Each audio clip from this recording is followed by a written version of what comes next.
Alright, I'm making this video on this glitchless Blighttown Waterwheel elevator skip. And just gonna do the skip real quick here. And then this is with an RTSR setup for coil lag, that's why I have that armor on. And if you're familiar with the timing of having this much health when you get in the tunnel, you know this is actually a really good setup. Usually gets the RTSR after you go through the fog wall and before you get to coil lag as she's charging to you, which is just a little bit down the steps usually. So I'm just going to show you that. But this is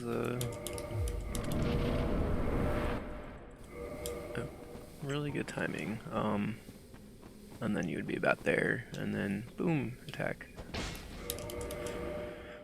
Okay, so how do you do the skip? Well, let's do that. This is how to do the skip. We can break this up into like 2 parts or 4 parts if you want. The first part being just getting down here. I'm sure that most people are familiar with it. You can take damage here if you don't roll, so what we want to do is avoid that. 2 ways to do that. The first way is to roll like this, and you need to land on the stable ground. If you're still on the slope, it will keep counting you as falling, basically. So obviously rolling like that is slower, so if you do a back step, you can actually iframe it like that. What you can't do is this, right? You can't do that. So you can't actually do a roll, but it seems to be a little more less forgiving. You can actually do this though, but I like the back step.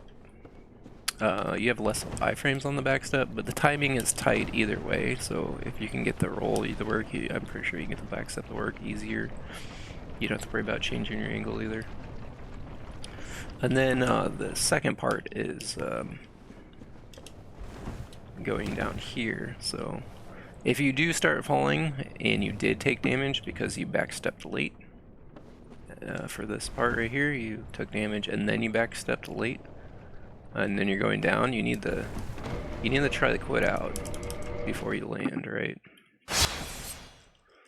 Or you'll die, obviously. So what I do, if I see that I take damage and as I'm sliding down, I will go to the left because you will have more time to quit out. So if I do this and I'm like, oh shit, I need to quit out, you know, see, that's really hard to quit out with that timing.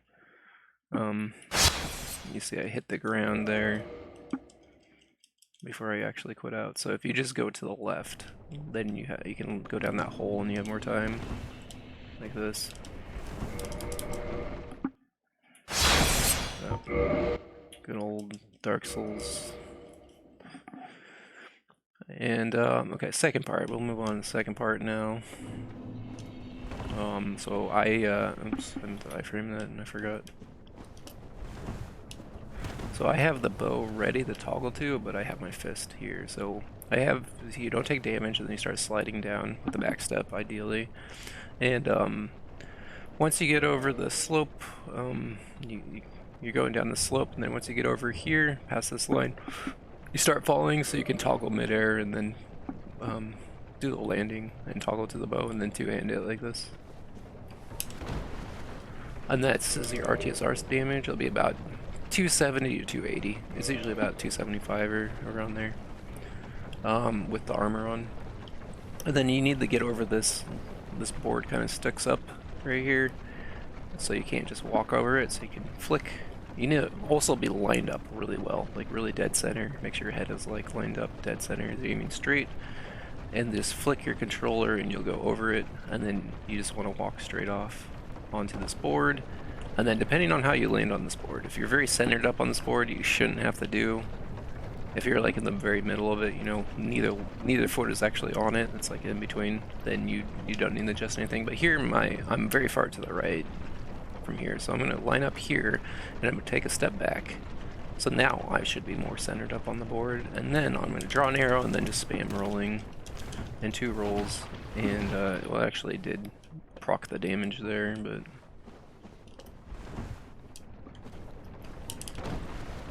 so look at that health, 268. Okay, so that took a little more damage than usual. Here I'm more centered up, right? So here I'm gonna aim here. I'm not gonna make any adjustments, and then I'm gonna just spam rolling here. Oop. And then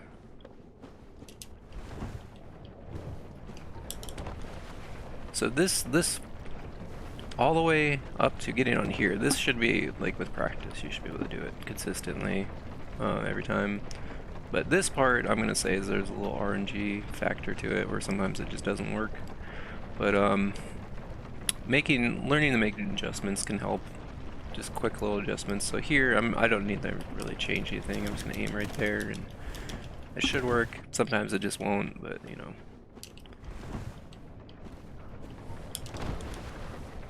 And then here, there, I'm very centered. The left foot is kind of close, but it's not too close that I'm worried about it.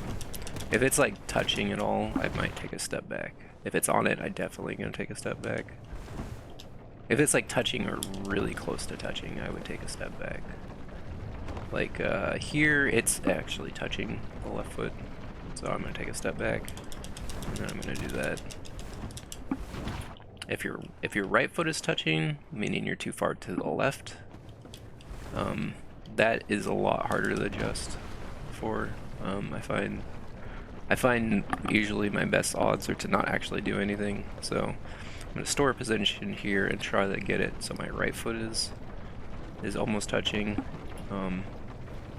See what happens when you walk off here. You can see this pillar we're walking into is actually pushing us a little bit to the right when we bumped into it. So it's very unusual to land to the right side more, to the left side more of the beam.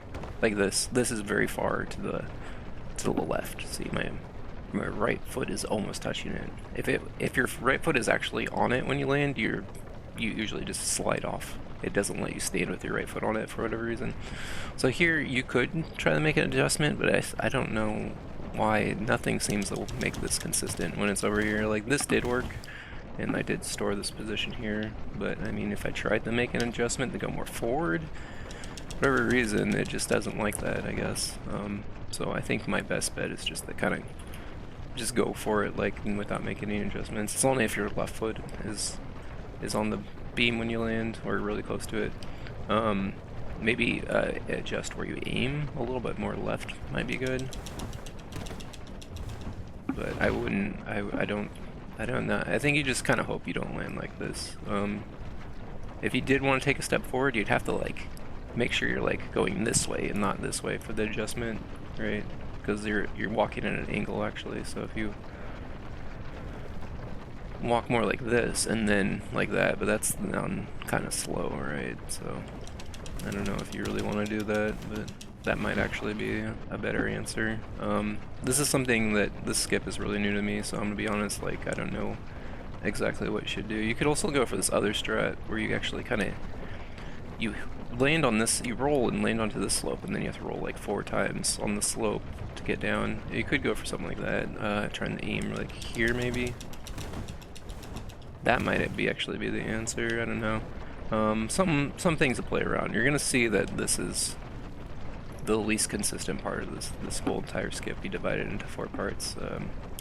This is gonna be the part that you'll be like, why did I die that time and not this other time, type of thing. And it's just one of those Dark Souls things, I guess. There's only one other thing to really show about this.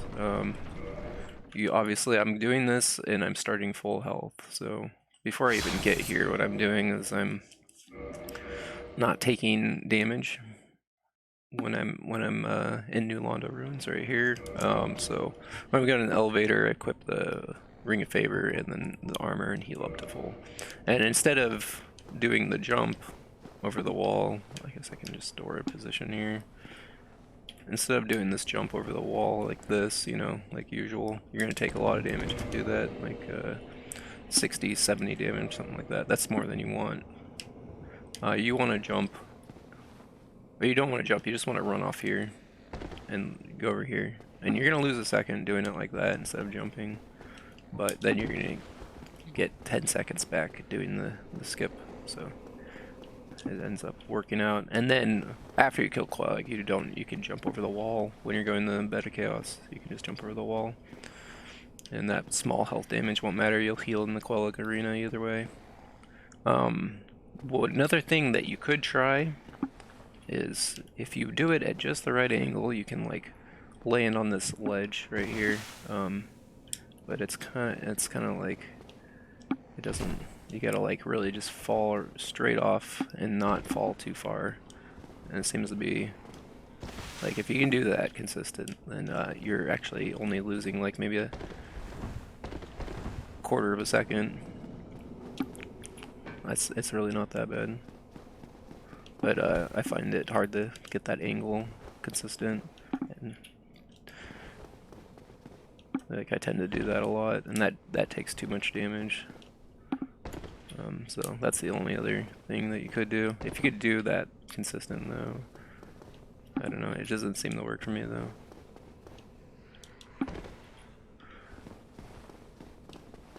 Yeah. But that's pretty much it. I mean, it's gonna take a lot of practice, but I think the first 3 parts, if you're familiar with Glitchless, the first part should be alright, and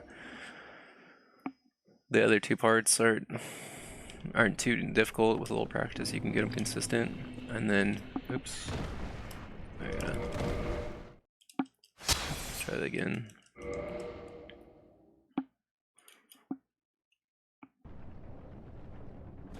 Actually, let's store it up here. Okay, so, what the heck?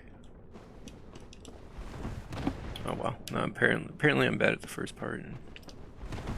This, if you can get that timing for that, and then this toggle without accidentally rolling, because they roll off, and then you have to quit out, and then getting over this board, and then probably the next hardest thing that will really take a bit is just walking off. You can actually do it without the bow.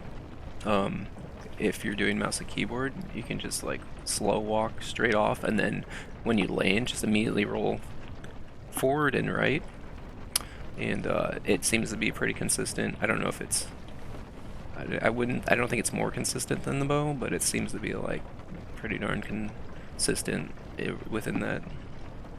Enough that if I was a mouse and keyboard player, I would do it this way, and then just roll like that, and then there's really no place to switch between mouse and keyboard. You'd have to do this whole section with mouse. Like you could do it here, I guess, and then like that, but I don't think that's maybe not any faster because I have to take that time to switch, stop jumping.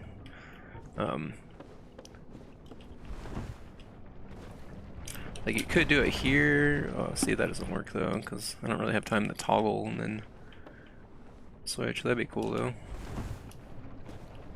Yeah, you don't really have time. Like, what's my toggle button? F, I think, is mine. Yeah, I don't really think I could do that. And then you're losing more time with that hard fall. But yeah, you can just do this. Oh, I didn't go right. I just went forward. So, oops. So that's one where if you take damage there, you want to quit out here, or you want to, oops, quit out, and then you'll have to heal up.